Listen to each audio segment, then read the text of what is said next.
Jadi yang perlu kita bahas adalah aspek-aspek konseling, di mana aspek-aspek konseling ini merupakan hal yang perlu dipelajari karena kita akan tahu secara lebih detail terkait dengan konseling apa yang kita pelajari gitu ya. Nah, secara garis besar ini ada mulai dari sejarah, kemudian ada pendirinya siapa di bagian sini ya. Nah ini ada sejarah, kemudian ada teori konseling atau teori konseling itu sendiri, kemudian pendirinya atau pengembangnya siapa, gitu ya. Jadi dalam konseling, dalam suatu teori konseling itu mesti ada sejarah dan ada pendirinya, gitu ya. Biasanya apa itu namanya ajarannya itu dipengaruhi oleh oleh pemikiran dari pendirinya, gitu ya. Kemudian ada tokoh yang namanya pengembang. Jadi pendiri itu tidak selalu, ya pendiri memang pengembang kan ya. Nah, tetapi setelah itu mungkin akan disempurnakan oleh orang lain kan gitu kan. Nah, itu tokoh pengembangnya. Oke. Ada dua hal besar yang perlu dipahami dalam aspek konseling, yaitu tentang hakikat manusia, ya, tentang hakikat manusia dan hakikat konseling itu sendiri. Jadi manusianya seperti apa, nah gitu ya. Jadi masing-masing konseling itu memiliki pandangan yang berbeda-beda terkait dengan apa itu namanya manusia, ya. Terutama adalah manusia yang matang, yang mandiri, yang tidak bermasalah, dan juga karakteristik pribadi-pribadi yang bermasalah, gitu ya. Ada beberapa apa itu namanya teori konseling yang ini juga membahas atau mengupas terkait dengan perkembangan ranah psikologis dari konseli gitu ya. Misalnya saja konseling ini psikoanalisis gitu ya, konseling yang paling tua itu juga mengupas terkait dengan perkembangan ranah psikologisnya. Terutama adalah apa itu namanya perkembangan psikoseksual ya kalau di uh, teorinya Freud atau konseling psikoanalisa. Nanti kita akan bahas di pertemuan selanjutnya gitu ya. Jadi bagaimana suatu aliran konseling atau teori konseling itu memandang manusia gitu ya. Yang bermasalah itu yang bagaimana, yang sudah matang itu yang bagaimana. Nah, itu nanti akan dijelaskan gitu ya dalam ketika kalian membahas tentang suatu teori konseling tertentu. Nah, kemudian selain hakikat manusia, yaitu hakikat konseling. Ya, konselingnya seperti apa? Ya. Jadi peran konselor itu bisa berbeda-beda antara satu konseling dengan konseling yang lainnya, gitu ya. Misalnya dalam konseling behavior, nah dia akan lebih sebagai guru, gitu ya. Nah, guru yang cenderung untuk mendikte dan seterusnya. Berbeda nanti dengan konselornya konseling psikoanalisa gitu ya, lebih sebagai anonim gitu ya, tidak apa itu namanya apa itu mengikuti alur mimpi, alur pemikiran dari seorang konseling gitu ya. Kemudian tujuan konselingnya bisa berbeda-beda. Ada yang mengubah aspek kognitifnya, ada yang mengubah aspek emosionalnya, ada yang mengubah aspek kepribadiannya dan seterusnya. Kemudian pengalaman konseling itu juga berbeda-beda. Ya, meskipun juga ada yang sama sih kan gitu ya. Jadi ini aspek-aspek bagaimana tentang hakikat konseling itu sendiri dipahami dalam sebuah teori konseling. Kemudian situasi hubungan konseling itu juga berbeda-beda. Misalnya behavior, RIBT gitu ya. RIBT kurang begitu apa itu namanya menganggap penting suatu hubungan yang baik antara konseling dan konselor gitu ya. Berbeda banget dengan konseling person center itu, di mana hubungan konseling antara konseling dan konselor itu merupakan hal yang mutlak untuk diciptakan. Nah, seperti itu gambarannya ya, saudara-saudara, teman-teman ya, ketika kalian memahami tentang hakikat konseling dari suatu aliran konseling. Nah, Kemudian setelah itu masuk ke ini proses konseling gitu ya. Nah, untuk menyelenggarakan suatu konseling yang apa itu namanya yang efektif, maka perlu ini modalnya. Ada sikap dasar yang harus dimiliki seorang konselor, ya. Nanti ini akan dipupuk dalam konseling person center gitu ya. Ada beberapa sikap dasar.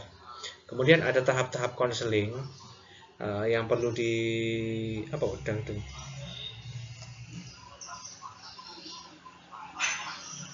Oh, ini.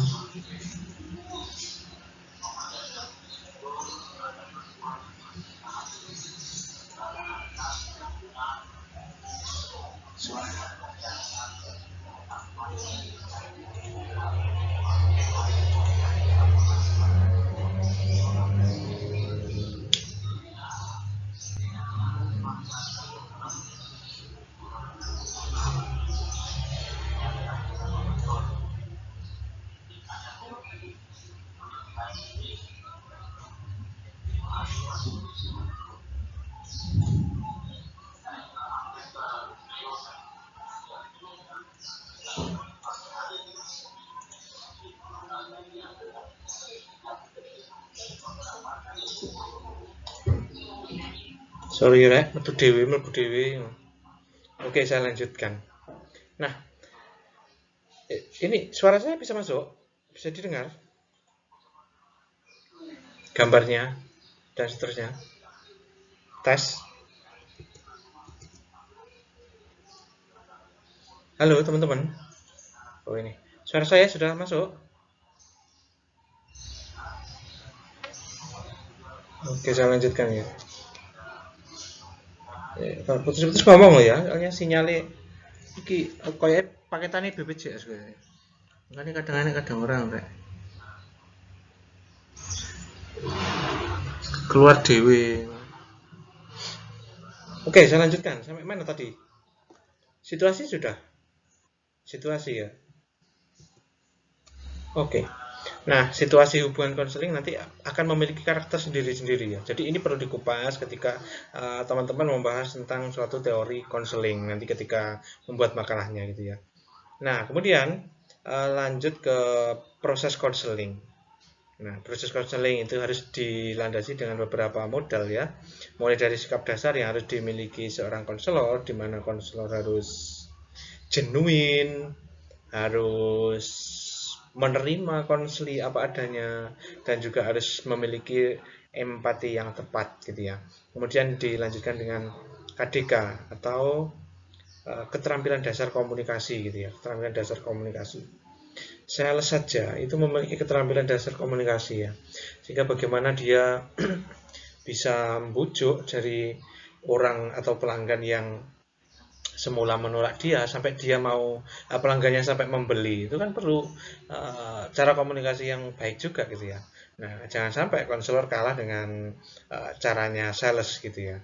Jangan sampai konselor langsung melakukan apa itu namanya nasihat-nasihat pada si konselor yang bermasalah. Nah, tentunya itu bukan suatu keterampilan dasar komunikasi yang baik gitu ya. Jadi ya itulah kalian harus terampil nanti dalam pelajaran mikro konseling. Kalian akan belajar tentang keterampilan dasar komunikasi yang lebih intensif. Tapi modalnya adalah banyak-banyak mendengarkan gitu ya. Nah, kemudian selain keterampilan dasar komunikasi, ada tahapan dan juga teknik konseling yang akan kalian kupas selama 1 semester ini. Nah, proses konseling ini akan mengubah atau berusaha mengubah pribadi yang bermasalah ini menjadi pribadi yang matang gitu ya. Dengan adanya pribadi yang matang dan mandiri, maka harapannya proses perkembangannya akan terfasilitasi dengan baik gitu ya. Nah, ini aspek-aspek konseling yang perlu dibahas atau dikupas dalam apa itu namanya makalah kalian nanti ya. Di samping juga masing-masing apa itu namanya teori konseling itu memiliki kelebihan dan kekurangannya ya. Oke, kita bahas satu persatu. Kenapa kalian perlu membahas tentang ini sejarah dan perkembangan? Nah, sejarah dan pengembang. ya, sejarah dan pengembang dan juga pencetus ya. Nah, bagian ini menerangkan atau mendeskripsikan tentang riwayat munculnya atau lahirnya teori konseling tertentu atau konseling yang saudara bahas. Gitu ya. Jadi langsung saja operasional ya, kita operasional, kita langsung ke makalahmu gitu ya. Jadi bagian-bagian apa yang dibahas ya, itu bagian aspek-aspek konseling ini. Kita mulai dari sejarah. Nah, ini riwayatnya bagaimana sih kok bisa timbul apa itu namanya teori konseling tersebut. Nah, itu perlu diterangkan. Misalnya Freud gitu ya. Freud pencetus konseling psikoanalisa gitu ya. Bagaimana dia bisa melahirkan pemikiran yang seperti itu sehingga dia bisa menghasilkan apa itu namanya konseling psikoanalisa itu. Kemudian latar belakang munculnya bagaimana, apakah ini menguatkan teori sebelumnya ataukah mengembangkan teori sebelumnya atau bahkan itu melawan gitu ya, bertolak belakang dengan apa itu namanya teori-teori sebelumnya yang telah berkembang. Bisa saja itu terjadi ya. Jadi ya, itu misalnya saja konseling person center ya, person center konseling ya, PCT ya, person center terapi itu kan muncul karena ketidakcocokan dia terhadap behavioristik dan seterusnya. Nah, itu ya seperti itu. Nanti silakan dijelaskan di latar belakang ini. Kemudian bagian kedua yaitu bagian bagaimana riwayat pencetus pendiri konseling ini perlu dipahami ya. Riwayatnya bagaimana ini seperti ada kisah-kisah yang melatar belakangnya sehingga dia memiliki pemikiran yang seperti itu. Nah, misalnya si Freud memunculkan teori tersebut karena dia dalam kemelut perang dunia pertama kalau tidak salah ya, kemudian dia terusir, kemudian bapaknya juga memiliki riwayat apa itu namanya riwayat mengasuh dia yang bagaimana gitu ya, nanti silakan ditelusuri. Jadi itu perlu dibahas. Kenapa? Karena itu sangat mempengaruhi ajaran teori itu sendiri. Seperti itu.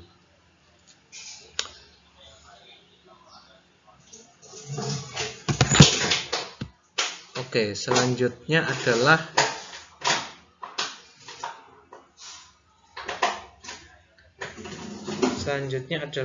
bagian ini. Nah, dengan mengetahui sejarah ya, maka calon konselor itu dapat memahami tentang bagaimana filosofi kehidupan, nilai-nilai yang dipegang oleh tokohnya, kemudian dipublikasikan dalam kemudian diaplikasikan dalam teori konseling tertentu. Nah, hal tersebut dapat pula dihayati oleh calon konselor secara mendalam gitu ya, untuk menelusuri nilai-nilai kehidupan yang ia pegang gitu ya, dan merefleksikannya pada teori konseling yang relevan. Jadi begini saudara, nanti pada level kemampuan konseling tingkat lanjut, tingkat tinggi, maka konselor itu akan memilih aliran konseling yang sesuai dengan nilai yang dia anut, gitu ya. Jadi dia akan memilih mana sih yang cocok untukku dalam menangani suatu permasalahan. Nah, gitu ya. Di samping juga harus melihat relevansi masalah yang dialami sama si konseli, seperti itu. Oke, sampai sini mungkin ada pertanyaan dari teman-teman semuanya terkait dengan sejarah dan pengembangan dari teori konseling. Silahkan, ada pertanyaan. Tidak ada? Atau bingung? Ini masih sejarah ya, masih bagian pertama yaitu membahas tentang sejarah dan pengembangnya, sejarahnya dan tokohnya, seperti itu. Tidak ada pertanyaan? Saya lanjutkan ya. Nah, oke, sekarang membahas tentang hakikat manusia dan kebutuhannya, ya. Jadi karakteristik hakikat manusia pada masing-masing teori nanti akan berbeda-beda. Nah, itu perlu perlu dipahami,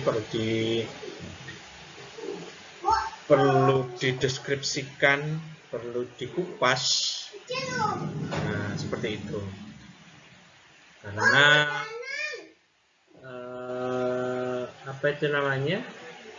hakikat manusia ini terkait dengan bagaimana kita memperlakukan konseling kita nantinya, gitu ya. Bagaimana kita merubah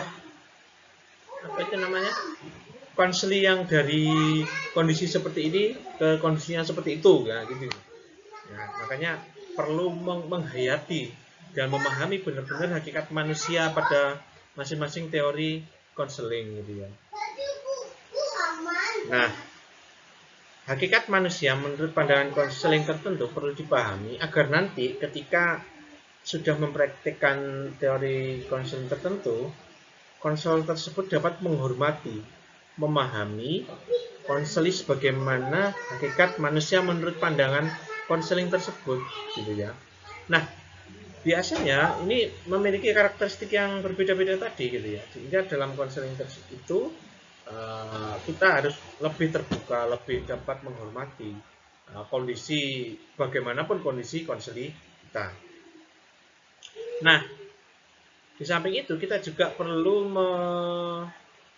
mempelajari tentang kebutuhan-kebutuhan manusia dalam pandangan konseling tertentu. Nah, ini agar dapat memfasilitasi kebutuhan tersebut dalam suasana konseling sehingga konseling dapat berjalan dengan efektif. Ya, seperti yang sering kali saya katakan, gitu ya. Misalnya dalam konteks yang lebih besar, yaitu dalam pelaksanaan layanan bimbingan dan konseling, ketika kita memberikan suatu materi yang tidak dibutuhkan, maka ya konseling tidak akan antusias, gitu ya. Tidak akan antusias dan tidak akan terpuaskan, gitu ya. Oleh sebab itulah kita harus mengetahui dulu kebutuhannya apa sih orang ini, gitu ya. Nah, contoh kecil saja orang yang butuh curhat, gitu ya.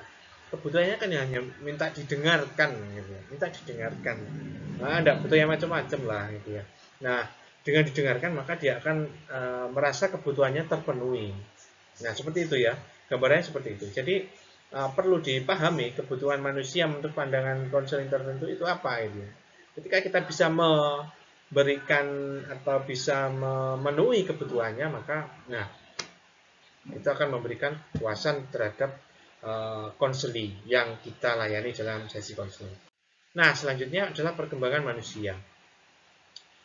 Perkembangan manusia berikut struktur dan aspek-aspek perkembangan menurut pandangan teori konseling tertentu perlu dipahami. Karena hal tersebut ini akan mempermudah konselor untuk memposisikan diri sesuai level dan karakteristik perkembangan konseling yang ia hadapi. Nah, konselor harus tahu, ya, intinya harus tahu di level mana konseling yang sedang ia hadapi.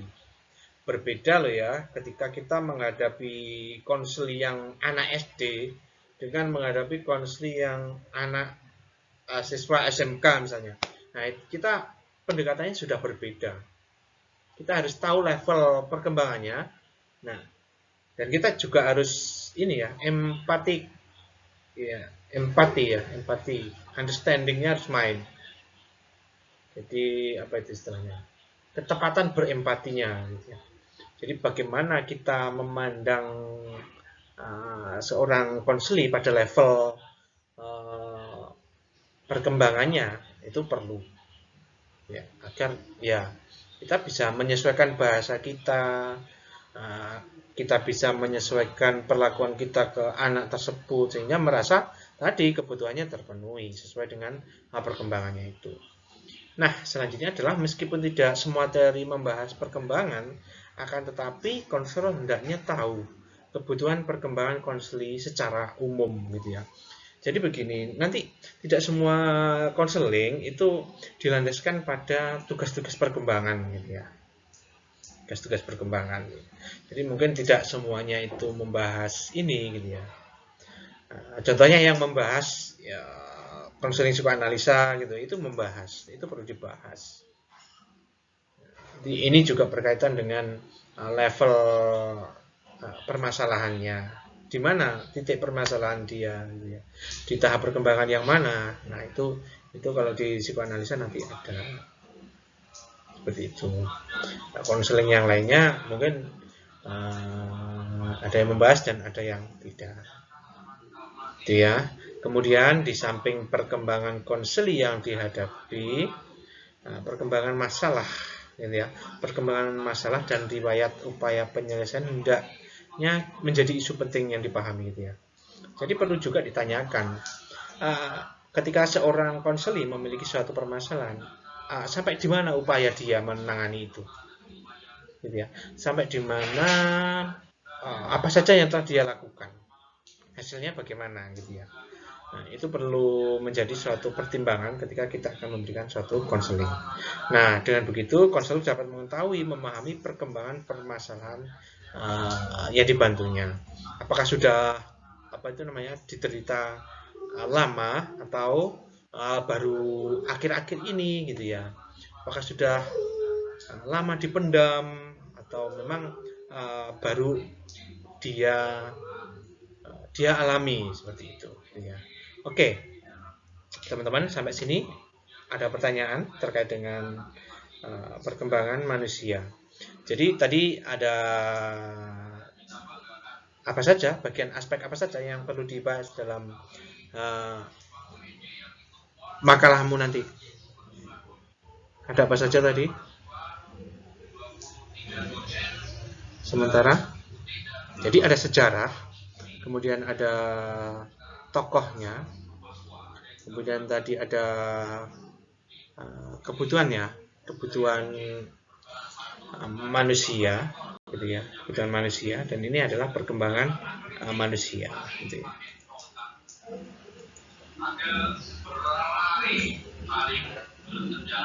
Oke, saya lanjutkan. Nah, oke.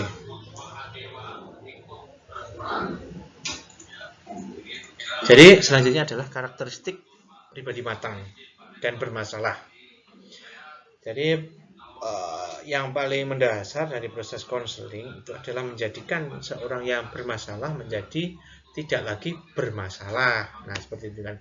Sehingga kita harus memahami, dia bermasalah enggak ya sesuai kacamata konseling ini. Dia masalahnya sesuai dengan kacamata konseling yang mana? Sehingga kita akan lebih tepat untuk memilih memakai konseling yang mana ketika kita menyelesaikan masalah konseling itu. Seperti itu ya. Nah, seperti dokter tahu penyakitnya apa, gitu ya. Dia akan tahu benar resep yang paling tepat untuk pasiennya itu apa, gitu ya. Nah, sehingga karakteristik pribadi baik yang bermasalah dan yang matang itu perlu dipahami, ya. Oh, kalau yang seperti ini bermasalah. Oh, kalau yang sudah seperti ini maka dia sudah selesai masalahnya. Nah, intinya seperti itu ya. Kenapa kita perlu mempelajari tentang karakteristik pribadi yang matang dan bermasalah. Jadi ini semacam memberikan ini ya, indikasi atau ukuran yang jelas. Apakah konselingnya itu berhasil? Apakah konselingnya itu berprogres ya, memberikan efek terhadap konseling atau tidak. Nah, itu perlu dipahami terkait dengan karakteristik pribadi yang matang dan bermasalah ini. Nah, karakteristik pribadi yang matang menurut teori konseling tertentu ini memberikan rambu-rambu dan indikator ya, tanda-tanda sejauh mana konselor harus berbuat dan bertindak dalam rangka membantu itu. Kemudian karakteristik pribadi yang bermasalah menurut konseling tertentu juga akan memberikan ukuran yang jelas bahwa konseling yang dibantu masalahnya belum selesai seluruhnya, sehingga masih harus terus dibantu, gitu ya. Jadi kedua hal ini penting, ini ya, memberikan ukuran atau indikator apakah konselingnya sudah terbantu atau belum, sudah menunjukkan peningkatan atau belum, seperti itu. Oke, saya lanjutkan. Nah, hakikat konseling. Nah, sebelum ke hakikat konseling, ada enggak pertanyaan terkait apa yang sudah saya terangkan terkait dengan hakikat manusia itu tadi? Ya, terkait dengan hakikat manusia. Ada pertanyaan? Jadi memang ada dua kutub besar dalam aspek konseling ini yang kita pelajari. Yang pertama hakikat manusia dan yang kedua adalah hakikat konseling. Gitu ya. Karena yang menjadi sasaran kan manusia. Konselingnya harus dipahami dan proses konselingnya juga harus dipahami. Ketika kedua hal itu sudah dipahami, maka ya kita bisa dengan mudah mensinkronkan keduanya dan membuat konseling itu menjadi lebih efektif. Intinya seperti itu ya. Jadi pasiennya harus dipahami dan proses pengobatannya juga harus dipahami. Oke, selanjutnya adalah hakikat konseling. Nah, hakikat konseling yang dipraktekkan ini perlu untuk dihayati ya, teman-teman. Hal tersebut ini bermanfaat ini terhadap situasi dan iklim konseling yang harus diciptakan bersama antara konselor dan konseli sehingga menjadi lebih produktif dalam membahas masalah konseli gitu ya. Konselor harus tahu benar bagaimana sejatinya konseling yang ia jalankan sehingga dapat memfasilitasi kebutuhan konseling gitu ya. Jadi jangan menyelenggarakan konseling yang abstrak, tidak jelas. Ini konseling apa sih gitu ya. Jadi harus memiliki bentuk konselingnya itu. Itulah kenapa saudara mempelajari terkait dengan teori dan teknik konseling ini gitu ya. Jadi karakteristiknya itu seperti ini loh. Kalau konseling psikoanalisa itu, begitu juga dengan konseling person center. Nah, karakteristiknya harus seperti ini loh. Kalau karakteristik itu belum tercipta, maka ya konselingnya konseling apa gitu ya. Ya berarti dia belum menyelenggarakan konseling dengan menggunakan pendekatan tertentu gitu ya. Masih wawancara biasa, masih ngobrol biasa. Nah, oleh sebab itulah hakikat konseling itu perlu dipelajari, perlu dipahami. Nah, konselor harus tahu benar apa yang sudah ya. Kemudian ini implikasi akibat langsung dari konseling yang ia jalankan perlu dipahami pula oleh konselor dalam bagian ini sehingga memungkinkan bahwa efek dari konseling yang sedang dijalankan dan dipraktikkan tersebut segera mungkin dapat dirasakan oleh konseli gitu ya. Jadi kalau jelas bentuk konselingnya jelas, kemudian ukurannya tadi sudah jelas, sudah sinkron permasalahan dari konseli tadi, maka ya konseling itu akan berjalan dengan efektif dan efisien.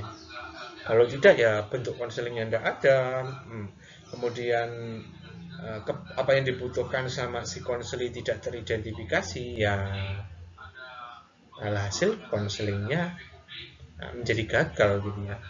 Belum memberikan efek yang berarti terhadap si konseli seperti itu. Itulah pentingnya kenapa saudara membaca tentang hakikat konseling. Nah, dari hakikat konseling itu juga ada memiliki sub aspek. Yang pertama itu adalah tujuan konselingnya.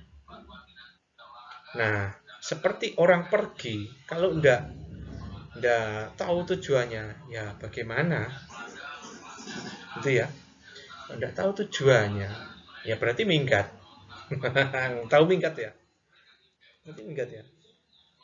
Nah, orang kalau pergi enggak tahu tujuannya itu berarti minggat. Nah, kalau kamu ditanya, kamu keluar rumah mau ke kampus, itu kan jelas tujuannya dari rumah ke kampus, nah, gitu kan ya. Nah, pemahaman terhadap tujuan konseling itu perlu untuk dilakukan. Ini akan memberikan wacana kepada konselor tentang apa yang hendak dituju, ya. Karena kalau tidak ada tujuan, tidak ada yang dituju, nah bagaimana kita tahu keberhasilannya? Bagaimana kita tahu bahwa konselingnya sudah nyampe? Ya, kalau kamu udah tahu kamu pergi tujuannya kemana, nah bagaimana kamu tahu bahwa kamu sudah nyampe? Nanti yang saya maksud ya. Sehingga tujuan konseling itu harus jelas. Nah, dengan jelasnya tujuan, kalau sudah tercapai maka konselingnya sudah berhasil. Nah, konselingnya sudah bisa diakhiri. Gitu loh ya. Itu kenapa teman-teman perlu menguraikan tujuan dari masing-masing konseling. Selanjutnya adalah karakteristik dan peran konselor. Nah, dalam proses konseling,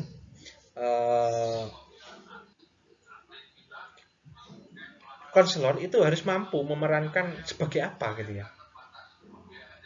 Apakah sebagai guru, apakah sebagai fasilitator, apakah cuma sebagai pendengar, apakah pendengar yang baik. Nah, itu perlu diuraikan gitu ya. Sehingga nanti ketika saudara menerapkan konseling A misalnya. Nah, peran konselor harus seperti apa? Nah, gitu ya. Wah, konselor sebagai penghukum.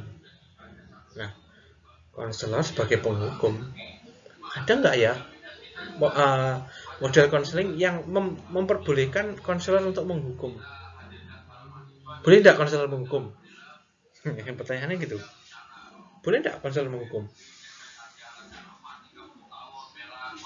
Ya, saya tanya, konselor boleh nggak menghukum? Hah? Kenapa nggak boleh? Kenapa nggak boleh? Apa alasannya?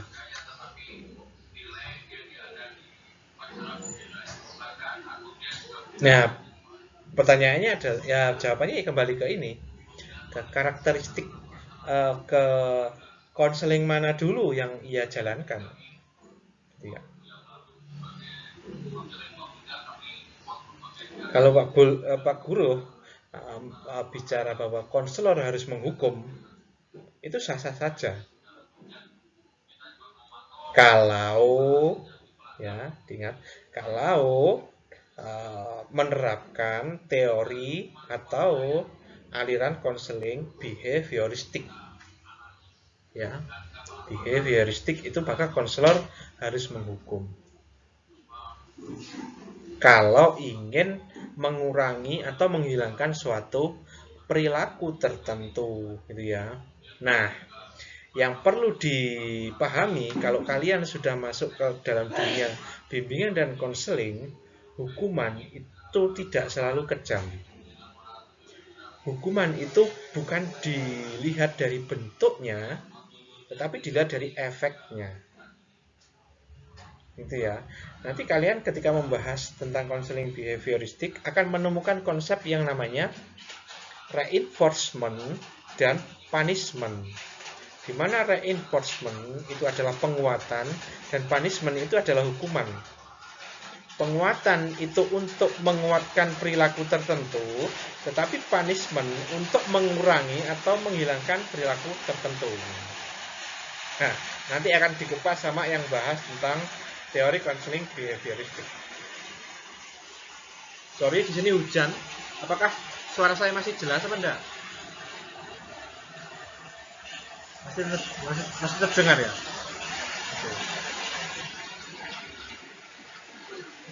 Oke.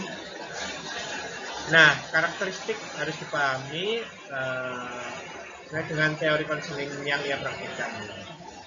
Dengan demikian, model konseling yang ia praktikkan dapat lebih efektif. Kemudian begitu juga dengan peran konselor haruslah dapat dipenuhi oleh konselor dan juga diketahui oleh konseli, agar konselor dan konseli sama-sama tahu perannya, gitu ya, sama-sama tahu perannya. Tidak tempat saja.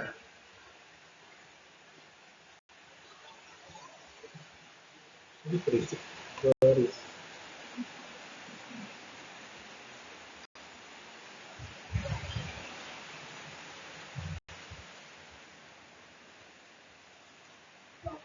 Pinjam tempatnya, nggak. Ya wis ya wis. Oke.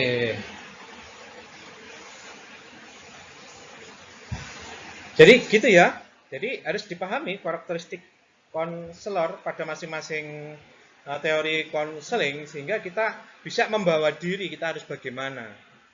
Ya seperti yang saya contohkan tadi, ketika kita sebagai konselor dalam teori behavioristik ya, kalau ingin mengurangi perilaku ya harus menghukum. Kata kuncinya, ya kata kuncinya yang tidak boleh itu adalah memberikan ini apa itu namanya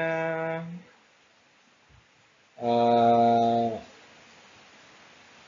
perlakuan yang tidak baik terhadap siswa, termasuk memberikan perlakuan ini fisik gitu ya. Nah, sementara selama ini sering diidentikan bahwa hukuman itu adalah suatu hal yang ini memberi efek yang tidak enak kepada si konseli ya, seperti menghukum dan seterusnya. Itu. Nanti kalau sudah belajar behavioristik, hukuman itu tidak dilihat dari bentuknya, tapi dilihat dari efeknya. Ketika kamu memuji, memuji memuji katakanlah memberikan pujian gitu ya. Nah, tetapi dalam rangka untuk menurunkan perilaku atau mengurangi perilaku, nah itu juga sudah masuk dalam bentuk hukuman gitu loh ya. Jadi uh, seperti itu. Bahkan sebaliknya, ketika kamu siswa dikasih perlakuan sanksi berupa push up gitu ya. Dia telat push up. Tetapi telatnya itu tidak sembuh-sembuh gitu ya. Berarti itu bukan hukuman. Berarti itu bukan hukuman karena tidak memberikan efek untuk menurunkan perilaku telat tadi. Bahkan dia memberikan penguatan gitu ya. Jadi dilihat dari efeknya. Itu gambarannya ya. Jadi kenapa kita perlu mempelajari tentang karakteristik agar kita bisa memposisikan diri. Nah, selanjutnya adalah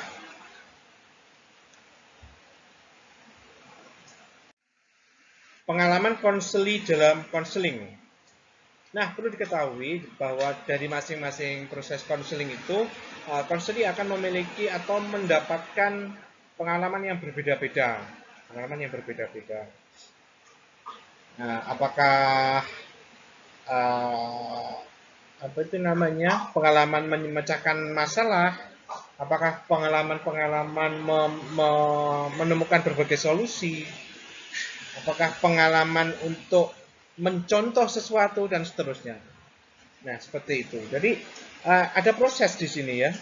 Jadi ada proses pematangan atau proses penambahan pengalaman pada diri konseli dan itu pada masing-masing konseli juga berbeda yang diperoleh.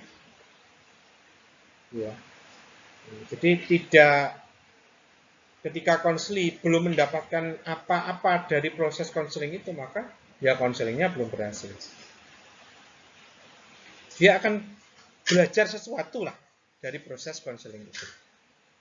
Dan itu karakteristik atau apa yang diperoleh dari masing-masing teori konseling nanti berbeda. Sehingga itulah kenapa pengalaman konseli apa saja yang dipelajari dalam sesi konseling itu perlu diuraikan gitu ya. Selanjutnya kita membahas tentang situasi atau iklim hubungan konseling. Gitu ya. Jadi ada konseling yang benar-benar membutuhkan mengutamakan hubungan terjalinnya hubungan baik seperti konseling apa itu namanya konseling person center. Nah, itu perlu banget apa itu namanya hubungan yang baik. Bahkan itu menjadi kunci konseling itu berhasil atau tidak. Beda dengan nanti konseling behavior atau konseling rasional emotif behavior terapi gitu ya, itu berbeda. Itu bahkan sama katanya Gerard Corey dalam bukunya itu dalam REBT itu tidak penting hubungan itu, gitu ya. Tidak penting, bukan tidak dibutuhkan sama sekali, tapi bukan hal yang pokok. Nah, seperti itu. Nah, situasi hubungan semacam itu perlu diuraikan dalam masing-masing teori konseling. Sehingga juga konselor juga ini apa itu namanya dapat menciptakan hubungan tersebut gitu ya. Sehingga kalau hubungan itu belum terjadi, belum terwujud, maka harus terus diusahakan sehingga proses konseling yang dilakukan itu menjadi lebih efektif. Selanjutnya adalah proses dan tahap. Proses dan tahap konseling itu penting karena ini pegangan. Seperti yang saya katakan di awal tadi, itu adalah bentuk ya. Jadi masing-masing konseling itu juga memiliki tahapan yang berbeda gitu ya. Nah, salah satu bentuk itu tadi muncul dari tahapan konseling itu. Nah, dalam masing-masing konseling itu tentunya karakteristik atau tahapan yang perlu dilakukan itu berbeda-beda. Tergantung kalian mau menerapkan konseling yang mana. Saya contohkan gitu ya, konseling realita, reality therapy atau reality counseling itu sangat terstruktur ya. Tahapnya berpacuan dari WDEP gitu ya. WDEP, one, W-nya one, menggali keinginan-keinginan dari konseli. Kemudian do adalah menggali tentang apa yang selama ini sudah dilakukan gitu ya. Dan yang sebaiknya dilakukan. Do-nya seperti itu. Kemudian mengevaluasi. Nah, apakah do tadi atau hal-hal yang dilakukan tadi itu sudah mengarah pada keinginan yang ingin dicapai apa belum? Nah, itu E-nya seperti itu. Mengajarkan konseli untuk mengevaluasi apakah yang dia lakukan sudah mengarah ke keinginan yang dituju atau belum. WDEP. P-nya itu adalah plan. Jadi membuat rencana yang akan dilakukan. Nah, itu salah satu contoh tahapan dalam konseling, yaitu khususnya konseling realita. Nah, berbeda nanti ketika kalian melakukan konseling behavior, di mana dia diawali dari proses assessment dan seterusnya. Nah, seperti itu ya. Jadi itu kenapa penting proses dan tahap konseling itu perlu dibahas. Nah, selanjutnya adalah teknik. Teknik ini ibarat obat ya dalam konseling itu. Jadi teknik ini memberikan prosedur yang jelas. Ya, kalau masalahnya seperti ini dikasih teknik apa yang pas gitu ya. Karena satu model konseling itu kadang menangani banyak aspek. Contohnya REBT, rasional, emotif, behavior terapi. R-nya membahas tentang yang dia bahas adalah terkait dengan rasional, yang ada di sini nih, rasional. Kemudian emotifnya yang ada di sini. Kemudian behavior yang nampak, perilaku yang nampak, REBT. Nah, itu yang ditangani di konseling REBT seperti itu. Nah, tekniknya, nah misalnya kalau mau nangani masalah yang ada di R-nya, di rasionalnya, kita harus pakai teknik yang mana, kemudian langkah-langkahnya bagaimana. Nah, itu loh ya. Itu kenapa teknik-teknik dalam konseling itu perlu untuk dibahas. Karena itu memberikan langkah-langkah yang spesifik untuk menangani masalah yang spesifik juga. Kemudian selanjutnya adalah kelebihan dan kekurangan. Nah, ini juga penting untuk kalian bahas. Nah, ini karena ini akan memberikan pertimbangan tertentu pada konselor untuk memilih mempraktekkan teori konseling tersebut sesuai keadaan konseli maupun dengan pertimbangan lain yang lebih produktif. Gitu ya. Jadi dengan mengetahui kelebihan dan kekurangan, maka konselor akan lebih mudah. Oh, kalau banyak kekurangannya ya jangan dipakai untuk menyelesaikan masalah yang dihadapi sama konseling gitu ya. Kalau memiliki kelebihan-kelebihan tertentu dan cocok sesuai dengan masalahnya, maka ya gunakan itu. Pertimbangan lainnya adalah pertimbangan keahlian kalian gitu ya. Keahlian si konselor itu sendiri. Itu menjadi penting gitu ya. Jangan sampai menerapkan konseling yang tidak dikuasai. Nah, ini ya sama dengan tadi membuat konseling yang tidak berbentuk. Jadi harus disesuaikan juga dengan kemampuan konselor gitu ya. Makanya nanti kalau selama kalian kuliah di prodi bimbingan dan konseling itu, saya mengharapkan kalian itu menguasai teori konseling tertentu gitu ya. Satu atau dua gitu aja, tetapi dilakukan dengan sangat ahli, dengan sangat mendalam. Nah, itu penting gitu ya. Sebagai senjata. Di samping nanti sambil jalan, kalian juga akan flashback kembali, belajar kembali teori-teori lainnya. Dan selama perkembangan atau perjalanan kalian mempraktekkan konseling yang telah kalian kuasai, ada hal-hal atau ada tambahan-tambahan ilmu yang perlu diupdate dan seterusnya seperti itu. Jadi Pak Guru tidak mengharuskan kamu untuk menguasai semua teori atau model yang dipelajari di sini. Jadi mata kuliah ini memberikan menu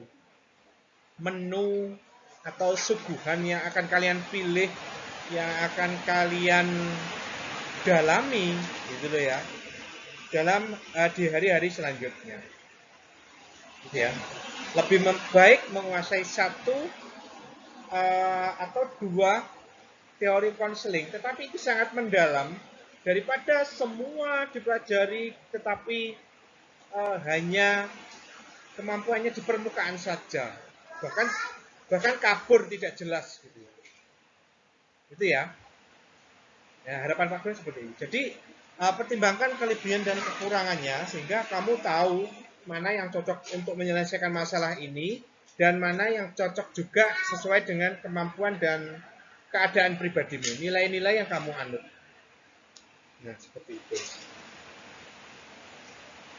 Nah, kalau kamu suka yang cepat-cepat ya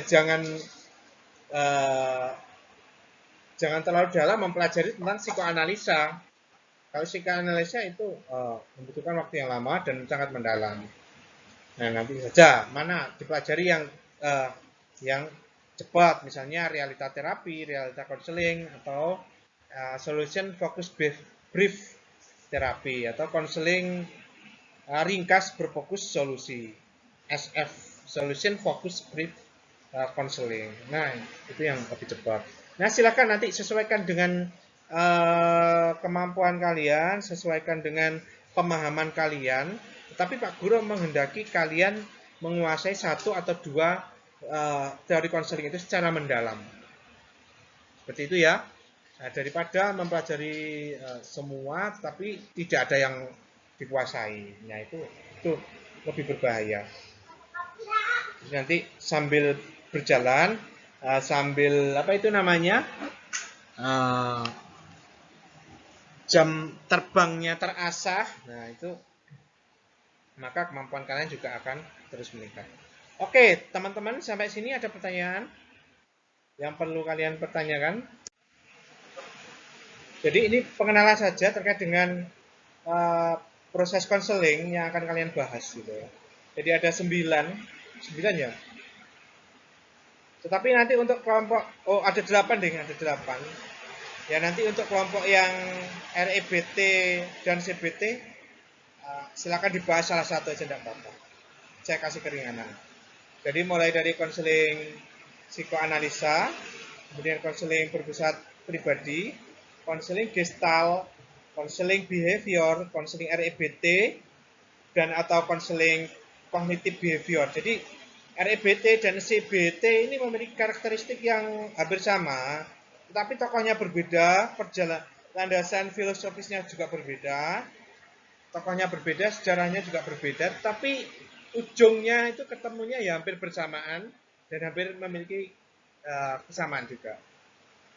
Kemudian konseling realita dan konseling postmodern ya. Dimana konseling postmodern itu ada dua yang dibahas, yaitu konseling ringkas berfokus solusi dan konseling naratif, gitu ya. Jadi bukan konseling singkat tuh ya, tapi konseling ringkas, sehingga lebih apa ini namanya ya? Memang harapannya lebih singkat sih, gitu. Tetapi bukan konseling singkat berfokus solusi, tapi konseling ringkas berfokus solusi. Kemudian juga konseling naratif. Nah, ini yang akan kita bahas, yang akan kalian bahas.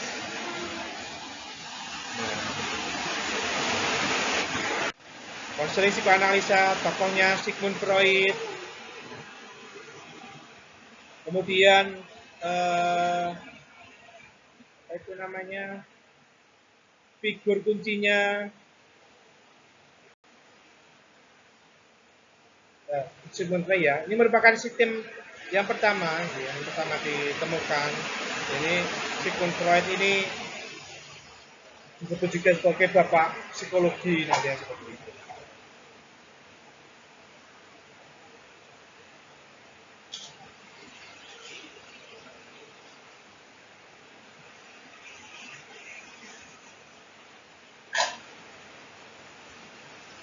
Nah, konseling ini berorientasi pada kepribadian. Jadi hal-hal yang terkait dengan restructuring kepribadian, ingin mengubah kepribadian seseorang dan seterusnya, ini dipelajari di konseling ini. Karena kaitannya dengan kepribadian ini sebenarnya sudah bukan apa ya, bukan ranahnya bimbingan dan konseling, akan tetapi ini diberikan karena ini merupakan cikal bakal gitu ya. Cikal bakal psikoterapi yang berada di yang dipelajari gitu ya, yang dipelajari. Nah, sehingga ini perlu untuk dibahas. Kemudian konseling berpusat pribadi. Tokohnya adalah Carl Rogers, kemudian di era-era berikutnya, di era-era perkembangan selanjutnya itu sama anaknya yang bernama Natalie Rogers itu dikembangkan lebih lanjut menggunakan seni, gitu ya. Ini lahir karena reaksi terhadap psikoanalisa. Jadi Carl Rogers itu tidak setuju terhadap alur pikirnya psikoanalisa, sehingga dia memunculkan teori ini. Kemudian teori Gestalt, tokoh pendirinya Fries dan Laura Pearl, kemudian tokoh kuncinya Miriam dan Erwin Foster. Nah, ini merupakan konseling eksperiensial yang menekankan pada kesadaran dan integrasi. Jadi ini lebih bersifat lebih terstruktur ya dari PCT yang dikembangkan sama Carl Rogers. Tetapi sama-sama humanistiknya, aliran humanistiknya sama-sama kental. Kemudian konseling behavior ini lebih kaku, lebih saklek, ya. Tokohnya mulai dari Skinner, Lazarus, Albert Bandura dan seterusnya. Kemudian REBT, ini tokoh kuncinya adalah Albert Ellis. Ya. Kemudian teori ini terkenal lebih didaktis, ya. Nah, berorientasi pada perilaku, kognitif dan emosi. Kemudian konseling kognitif behavior. Ini tokohnya adalah Aaron Beck. Ya, konseling ini menggunakan pendekatan yang sistematis dalam membantu konseli memecahkan masalahnya. Nah, bahwa ini konseling ini beranggapan bahwa sumber permasalahannya pada aspek kognitif. Jadi kalau ingin menyelesaikan atau mengatasi permasalahan-permasalahan yang kaitannya dengan perilaku, dengan emotif, nah ini harus ditangani dulu, harus digarap dulu bagian kognitifnya. Kemudian konseling realita, tokoh pendirinya William Glasser, kemudian tokoh kuncinya adalah Robert Woulding. Nah, muncul sebagai reaksi terhadap penerapan konseling-konseling konvensional sebelumnya, terutama terhadap proses ini ya, psikiatri. Jadi William Glasser ini menolak ya atau ini ya menolak terhadap penggunaan obat dalam proses terapi.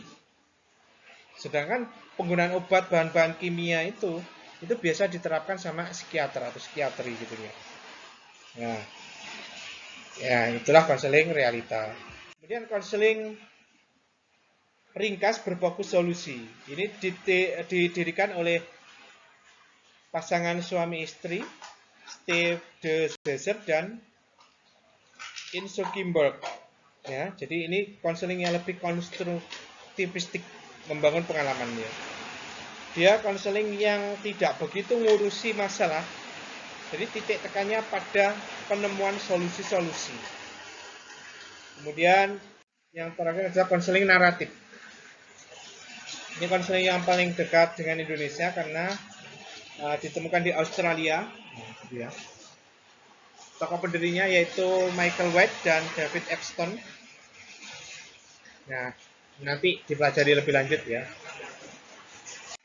Nah, oke, matur nuwun. Mungkin teman-teman